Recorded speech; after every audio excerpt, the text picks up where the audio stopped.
도로라는 생태계. 하루에도 수백만 명의 보행자와 운전자가 공존합니다. 최근에 주목받기 시작한 이동수단도 있습니다.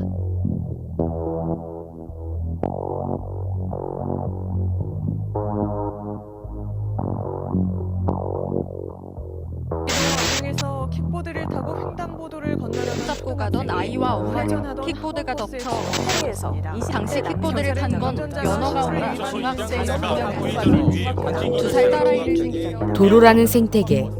과연 이들이 좀 더 안전하게 공존할 방법이 없을까요? 네, 오늘부터 횡단보도 앞에 일시 정지 의무가 강화됩니다. 그러니까 이제는 교차로에서 우회전할 때는 반드시 횡단보도 앞에선 잠깐 멈춰야겠다. 운전자들은 바뀐 법이 복잡하고 이해하기 어려워 헷갈린다는 반응입니다. 이 때문에 경찰은 단속 계획을 한 달 연장했습니다. 법이 개정된 지도 어느덧 4년. 하지만 지금도 많은 말이 오가고 있는데요. 과연 보행자들은 법이 잘 지켜지고 있다고 느낄까요? 아니, 요 사거리에서 우회전 바로 할 때 신호가 좀 빨리 떨어지는데 우회전 차량들이 의외로 거기서 인사사고가 많이 났어요. 아, 그래요? 네, 아무 우회전할 때 조금 네. 멈춰서 네. 살피거나 맞아요. 신호가 좀 끊어졌을 때 가면 아무 문제가 없는데 보면서 바로 그냥 그 옛날 버릇처럼 하다 보면서 인사사고 목격한 게 많아요. 신호 열리고 바로 가려고 하면 우회전 차량이랑 방을 막아줘서 그 초록불인데도 그냥 우회전이 들어와가지고 부딪힐 때도 있을 것 같아요. 그렇다면 운전자들은 법에 대해 어떤 입장일까요? 이게 되게 뭔가 새로운 정책이나 이런 것들이 그 도입이 될 때는 기존 방식에 익숙해진 사람들이 빨리 이거를 캐치하고 적응할 수 있도록 도와줬어야 될 것 같은데 그런 작업이 굉장히 미흡했다고 생각했고 선생님도 이제 운전하면서 자꾸 뒤에서 빵빵거려서 도대체 내가 뭘 잘못했을까? 뭐 일시정지 하라고 해서 나는 일시정지를 한 건데 왜 뒤에서 빵빵거리지? 내가 잘못한 건가? 뭐가 문제일까? 사실 지금도 내가 알고 있는 게 굉장히 정확한 건지 아닌지는 모르겠어요. 아직도 많은 사람이 잘 모를 것 같아요. 알기로는 우회전할 때 이제 그 횡단보도에 사람이 없으면 정차했다가 출발해도 되는 걸로 알고 있거든요. 초록불이어도. 근데 그거 안 하고 빨간불로 바뀔 때까지 정차하는 차들이 있어서 조금 답답해서 사람 없을 때는 가도 된다. 이런 게 조금 잘 전달됐으면 좋겠습니다. 현재 우리나라의 우회전 법은 이렇습니다. 만약 전방 차량 신호와 보행자 신호가 모두 적색일 때, 혹은 보행자 신호만 적색일 때 차량은 서행하며 우회전이 가능합니다. 만약 전방 신호가 하나라도 녹색일 시 우회전 차량은 일시 정지해야 합니다. 물론 건너거나 건너려는 보행자가 있다면 당연히 멈춰야죠. 그렇다면 이 법, 과연 잘 지켜지고 있을까요? 저희는 이곳에서 법이 잘 지켜지고 있는지 확인해 보았는데요.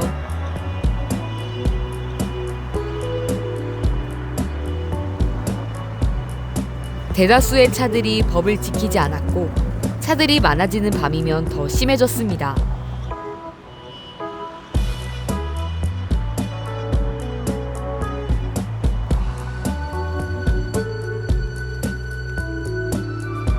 아직 갈 길이 먼 듯한 우회전 일시정지. 과연 무엇이 문제일까요?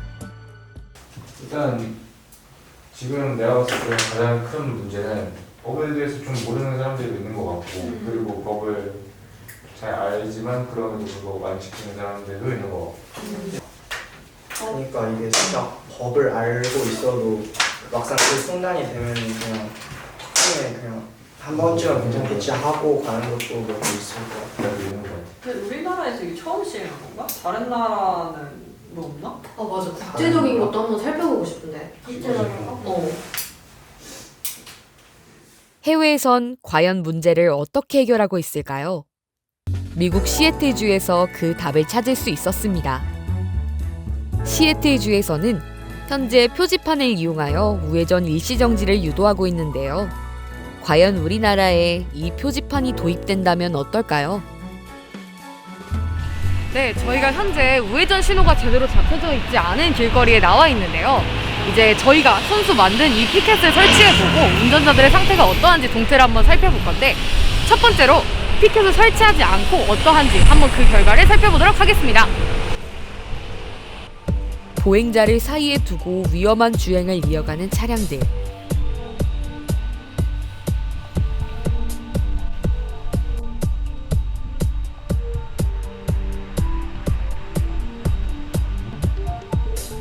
보행자가 차를 보고 멈추는 희한한 상황. 과연 표지판을 붙인다면 달라질까요? 네, 지금 피켓이 없는 상태에서 한번 동태를 좀 살펴봤는데요. 이번에는 피켓을 달아보고 그 경과가 어떠한지 한번 살펴보도록 하겠습니다.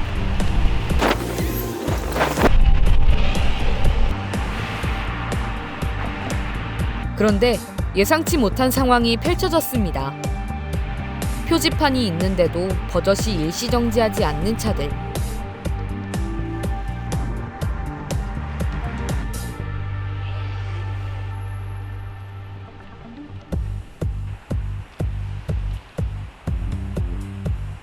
표지판이 있을 때와 없을 때 그다지 큰 차이가 없어 보이는데요. 네, 저희가 지금 이렇게 팻말을 놓고 약 1시간 정도 실험을 진행해 보았는데요. 실질적으로 저희가 진행한 팻말을 놓고 한 실험이 운전자들의 인식을 바꾸는 데는 크게 기여하지 못한 것 같습니다. 물론 저희가 팻말을 조금 다소 조약하게 만든 점도 있지만, 저희는 운전자들이 이러한 법 제도를 잘 몰라서 실수하고 있는 것이라고 생각이 많이 들었는데, 그런 점은 아니라는 점에서 한편으로는 또 씁쓸한 마음도 많이 들었습니다. 그렇다면 여러분은 어떤 방법을 사용해야 이 우회전 일시정지가 잘 지켜질 수 있을 것이라고 생각하시나요? 저희 게시판 홈페이지에서 함께 이야기를 나눠보고 싶습니다. 지금 상황에서는 단순히 알리는 것 이상의 좀 다른 방법을 사용해야 맞지 않을까 싶습니다. 우회전 할 때 조금 그런 빨리 다니는 사람 좀 짜증나잖아요. 그럼 그 사람들에게 따끔하게 한마디 하는 거. 그러지 마세요. 주로 우회전할 때 천천히 하세요. 너무 고맙습니다. 운전자 개인의 양심 이상의 효과적인 대책이 나오길 기대해봅니다.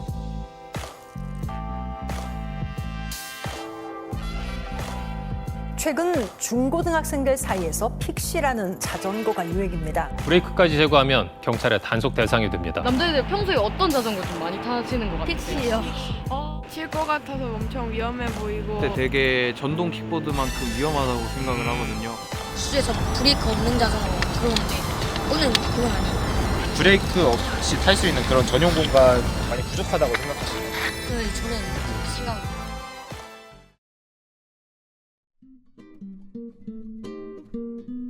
지난 7월 사망사고가 크게 이슈가 된 이후 경찰에서는 픽시 자전거에 대한 대대적 단속을 예고했습니다. 하지만 여전히 픽시 자전거를 쉽게 목격할 수 있었는데요. 픽시 자전거 운전자들은 왜 픽시를 선택했는지 직접 들어봤습니다. 친구들도 다 그걸 타고 하니까 친구들 무리에 끼기 위해서 타는 것 같아요. 요즘 브레이크 떼고 다니는 친구들도 많이 있나요? 요즘에는 전에는 그런 게 없었는데 경찰 단속이 심해지면서 달고 다니는 친구들이 더 많아진 것 같아요. 아까 뭔가 멋있게 브레이크도 떼고 그러고 타는데 요즘에 단속하고 그래가지고 요즘에 브레이크 달고 타는 게 좀 더 안전해요.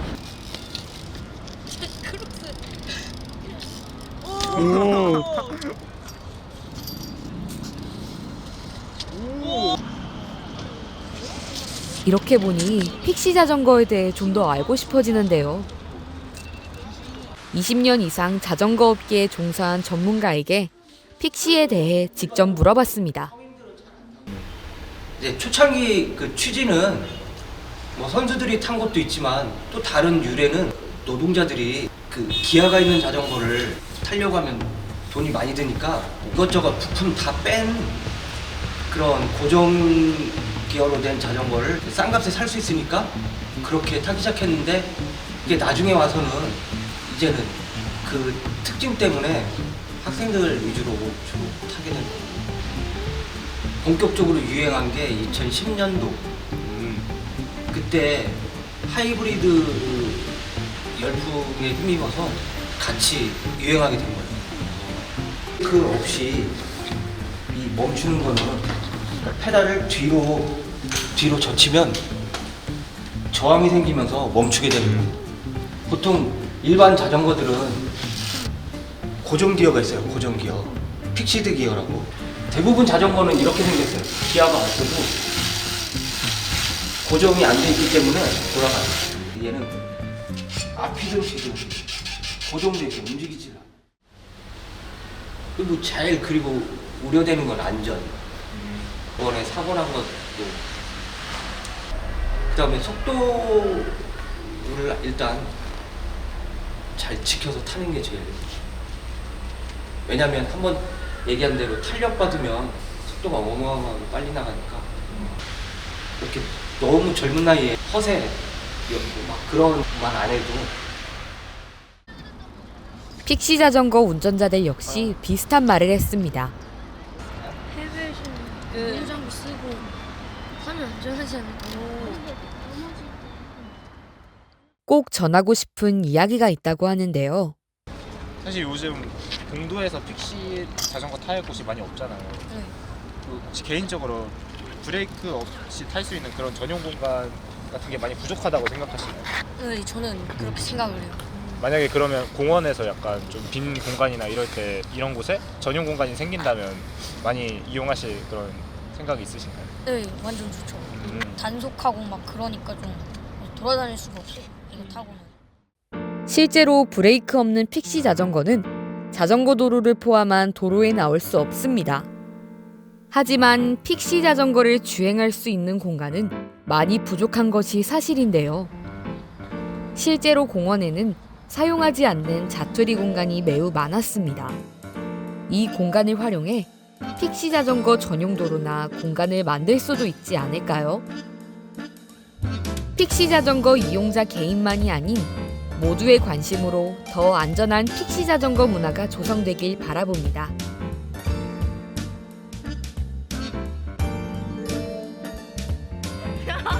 혹시 또 뭐 그 외에 이유로 타는 친구들이 있을까요? 전킥도 많이 타고.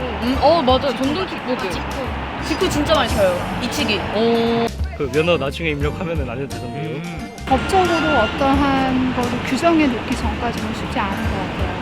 그래서 그런 후반 처리가 되지 않으면, 관리가 되지 않으면 학생들 스스로 그거를 하지 않기라 쉽지 않죠. 10대인데. 공유 킥보드에 대한 여론이 급격히 악화된 가운데 최근 일부 회사들은 면허 확인을 필수적으로 도입하겠다고 발표했는데요.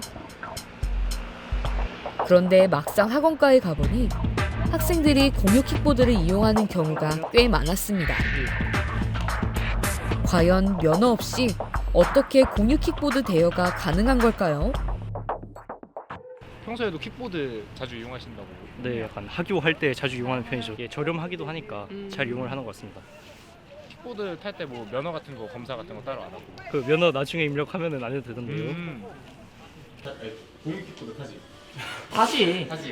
오늘 아침에도 타고 왔어. 처음에 그게 떠. 다음에 인증할게요 하면은 그냥 인증 안 하고 탈 수 있어. 아니 내가 너무 착해서 타다가 경찰이 멈추세요 했어. 멈춰서 범칙금 10만 원을 냈어. 범칙금이 10만 원이야. 과연 얼마나 쉽게 무면허 대여가 가능할까? 저희가 한번 빌려봤습니다. B사의 킥보드는 대여 시 면허 인증 절차가 분명 있습니다. 그런데 계속하기 버튼을 누르자 인증 없이 다음 절차로 넘어가는데요.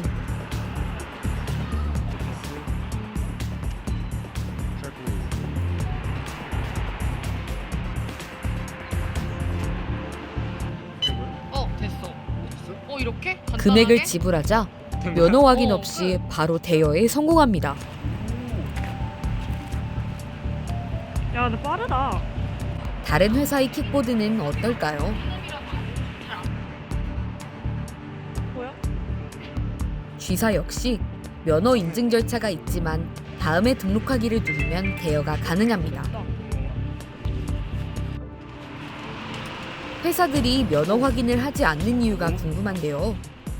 전문가에게서 그 이유를 들을 수 있었습니다. 첫 번째로는 법률적으로 모호하다는 게 가장 큰 문제입니다. 예를 들어서 지금 법적으로는 킥보드를 탈 때는 면허가 필수로 필요하지만 이거를 지금 뭐 대여 사업자라고 하는 저희 같은 업체한테 면허를 필수로 인증을 해라라는 법령이 없습니다. 그러다 보니까 사용자는 당연히 면허가 있어야 되지만 이거를 대여해 주는 사람한테는 이거에 대한 의무가 없다 보니까 어떻게 보면 면허를 흔히 말해서 풀어놨다라고 하는 게 첫 번째로 법률이 모호한 점이고, 쉽게 말해서 법령이랑 지금 실제로 운영하는 거랑의 차이가 너무 커요. 예를 들어서 면허가 필수로 필요하지만 사실은 운전면허, 원동기 면허랑 이 공유 PM을 이용하는 운영 방식에 대해서 완전히 차이가 있거든요. 그래서 저희도 그렇고 대부분의 공유 모빌리티 서비스 업체들이 말하고 있는 게 공유 PM 전용 면허를 따로 만들자라는 게 지금 업계에서 가장 이야기를 많이 하고 있는 것이, 대부분의 사고가 나는 것들은 청소년들이었고 2인 탑승 문제도 청소년이었고, 네, 여러 가지 문제들이 청소년들로 인해서 나는 거였고, 면허가 필요하지만 면허를 필수로 검사해야 되는 그런 법률적인 그런 법령이 없기 때문에 사실 회사의 책임이 없는 상태예요. 그러다 보니까 면허를 풀어놓게 된 거고. 실제로 전동 킥보드 운행 방식은 자동차, 오토바이와 차이가 상당히 큽니다. 그럼에도 면허 체계가 모호하다 보니 무면허 사용자들이 더욱 늘어나고 사용자들의 안전운전과 주차에 대한 책임감이 자연스럽게 결여된 것인데요. 전문가에 따르면 공유 모빌리티 서비스 운영을 매우 획기적으로 하고 있는 국가가 있다고 합니다. 우선 가장 제가 생각했을 때 공유 모빌리티 서비스 운영을 잘하고 있는 나라는 일본이라고 생각하는데, 그 이유 중에 하나가 자동차 같은 경우도 일본에서는 자기 집에 차고지가 없으면 자동차를 구매할 수 없을 만큼 이렇게 일본의 법령 체계가 좀 그런 식으로 형성이 되어 있어요. 근데 공유 PM 같은 경우도 마찬가지.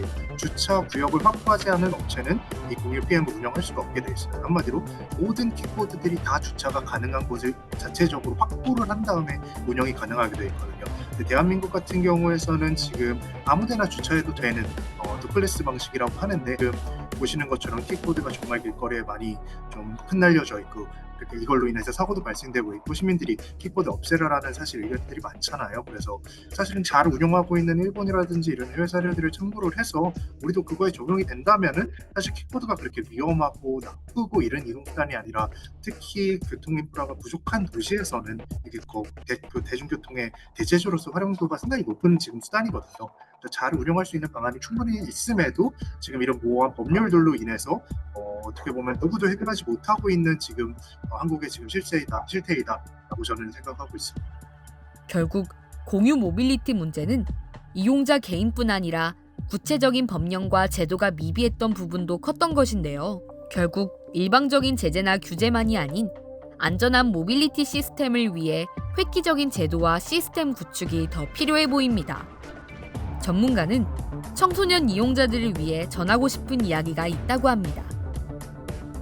지금 청소년들이 가장 이 서비스를 어떻게 보면 필요로 하는 사람일 것 같아요. 왜냐하면 자동차가 없고 이동에 대한 되게 불편함들이 있기 때문에 청소년들이 이 서비스를 어떻게 하면 잘 이용할 수 있을까에 대한 거는 저희뿐만 아니라 지자체랑 같이 계속해서 고민을 해봐야 될 문제라고 생각하는데, 저는 그것이 이제 PM 면허와 그리고 속도를 줄이면서 이런 안정성을 강화하는 것에 대한 방법이 되지 않을까. 만약 청소년들이 자동차만큼의 조작법이 어려운 것이 아니기 때문에 이렇게 조금 안전수단을 강화하게 된다면은 청소년들이 탑승했을 때 정말로 위험한 교통수단일까라고 생각하면 저는 아니라고 생각을 하거든요. 근데 그 뒷받침에는 정책적인 거라든지 이런 안정성에 대한 것이 확보가 된 다음에 청소년도 탑승할 수 있게 만들어야 되지 않을까라는 생각을 하고 있습니다. 이용자들의 안전한 이용과 더불어 정부와 회사의 획기적인 제도와 시스템, 이 삼박자가 어우러질 때 공유 모빌리티 서비스는 한층 더 안전해질 것으로 보입니다. 도로 위 모두가 공존하는 방법. 결국 남녀노소를 막론하고 모두가 적극적인 관심을 갖는 것이었습니다. 개인의 양심과 더불어 포용적인 제도와 적극적인 참여를 통해 모두가 도로 위에서 안전하게 공존하고 상생할 수 있지 않을까요? 이렇게 같이 마음을 모아서 안전운전하세요.